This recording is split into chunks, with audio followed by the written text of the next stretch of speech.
नमस्ते दोस्तों, स्वागत है आप सबका हमारे चैनल गपशप में। आजकल हम गपशप कर रहे हैं मुहावरों की दुनिया के बारे में। इस चैनल में मैं आपके समक्ष एक कहानी प्रस्तुत करूंगी और मजेदार बात यह है कि वो कहानी किसी न किसी मुहावरे या लोकोक्ति पर आधारित होगी और आपने ये कहानी सुनने के बाद हमें बताना है कि ये कहानी किस मुहावरे पर आधारित है। तो पेश है आज की कहानी, बेटे का हुनर। रामनाथ जी एक मध्यम वर्गीय पुरुष हैं जो एक सरकारी दफ्तर में नौकरी करते हैं। घर में उनकी पत्नी जानकी देवी और एक बेटा दक्ष और बेटी रजनी है। दोनों बच्चे शुरू से ही कुशाग्र बुद्धि के थे, परंतु रजनी दक्ष की अपेक्षा पढ़ाई में ज्यादा होशियार थी, जबकि दक्ष की रुचि संगीत में ज्यादा थी। इसी वजह से वह पढ़ने में कम समय दे पाता था और साथ साथ संगीत भी सीखता रहता था। वक्त के साथ धीरे धीरे दक्ष की संगीत में रुचि बढ़ती चली गई। नतीजा ये हुआ कि उसका शैक्षणिक प्रदर्शन धीरे धीरे नीचे जाने लगा। इस वजह से घर में कई बार क्लेश भी हो जाता। रामनाथ जी कई बार दक्ष पर बहुत नाराज होते कि क्यों वो अपना कीमती समय संगीत सीखने में बर्बाद करता रहता है।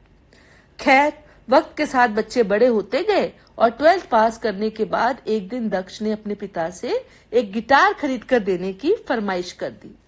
अब रामनाथ जी बेचारे मिडिल क्लास आदमी कहने लगे कि बेटा, तुम्हें मैं गिटार कहाँ से खरीद दूं? मुश्किल से तो महीने का खर्च ही पूरा हो पाता है। बेहतर है कि पढ़ाई में अब ज्यादा ध्यान लगाओ। खैर, उन्होंने मना कर दिया, लेकिन दक्ष कहाँ मानने वाला था। उसने तो अपनी पॉकेट मनी में से ही पैसे बचाने शुरू कर दिए।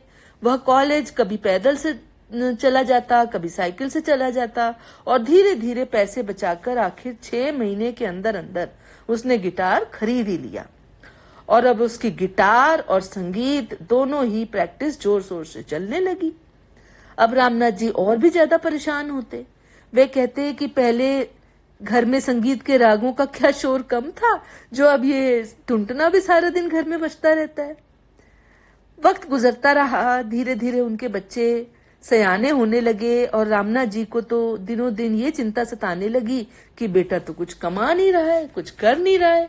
कभी कभी थोड़ा बहुत कमाता और ले आता। उसको ग्रेजुएशन की 1 साल हो चुका था। रामनाथ जी कहते कि तुम्हारे साथ के लड़के आगे पढ़ाई कर रहे हैं, कमा रहे हैं, तुम कुछ भी नहीं कर रहे। हर समय दक्ष एक ही जवाब देता कि नहीं पिताजी, मैं संगीत सीख रहा हूं, मैं कुछ ना कुछ करके दिखाऊंगा। रामनाथ जी तो कहते कि बस तुम तो ख्वाबों की दुनिया में ही रहते हो।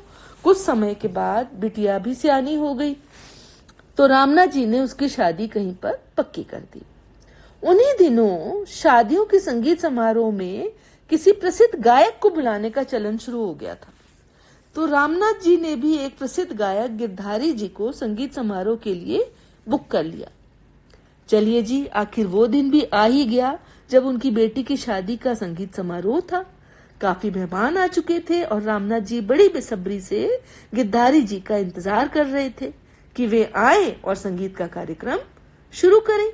किंतु गिरधारी जी का कहीं अता पता नहीं था।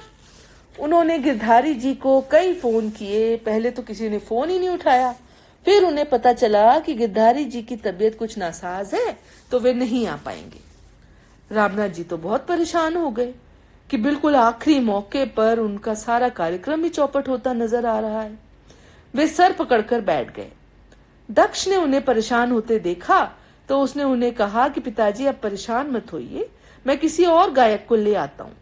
रामनाथ जी बोले कि इतनी जल्दी तुम किस गायक को ले आओगे? दक्ष ने कहा कि उसकी पहचान का एक गायक है जिसे वो ले आएगा और उसका नाम है बबलू शंकर। रामनाथ जी बोले कि ठीक है भाई, अब तुम ही संभालो। तो जैसे ही लोगों ने बबलू शंकर का नाम सुना, सब लोग बहुत खुश होकर रामनाथ जी से कहने लगे कि आपने बबलू शंकर को बुलाया है, हम तो उनके बहुत बड़े फैन हैं। अरे वाह, आपने तो बबलू शंकर को बुलाकर हमें खुश कर दिया। रामनाथ जी हैरान हो रहे थे कि ये बबलू शंकर कौन है, जिसका नाम सुनकर ही सब लोग इतने खुश हो रहे हैं। थोड़ी ही देर बाद घोषणा हुई कि बबलू शंकर जी पेश करने जा रहे हैं एक गीत। और जैसे ही बबलू शंकर जी स्टेज पर आए तो रामनाथ जी का मुंह तो खुला का खुला रह गया। उन्होंने देखा कि उनका बेटा एक खूबसूरत लिबास में गिटार लेकर स्टेज पर खड़ा है और बहुत ही मोहक अंदाज में उसने गाना गाया। लोग झूम झूम कर नाचे, लोगों ने उसके गाने का भरपूर लुत्फ उठाया। लोग सीटियां बजा रहे थे और लोग बार बार कह रहे थे, once more Bablu Shankar, once more. Ramnath ji तो ये नजारा देखकर हैरान ही रह गए कि उनका बेटा इतना प्रसिद्ध हो चुका है और लोग उसके इतने दीवाने हैं। तो जनाब रामनाथ जी को उस दिन समझ में आया कि अपने ही घर में अपने बच्चे के हुनर को तो उन्होंने कभी पहचाना ही नहीं।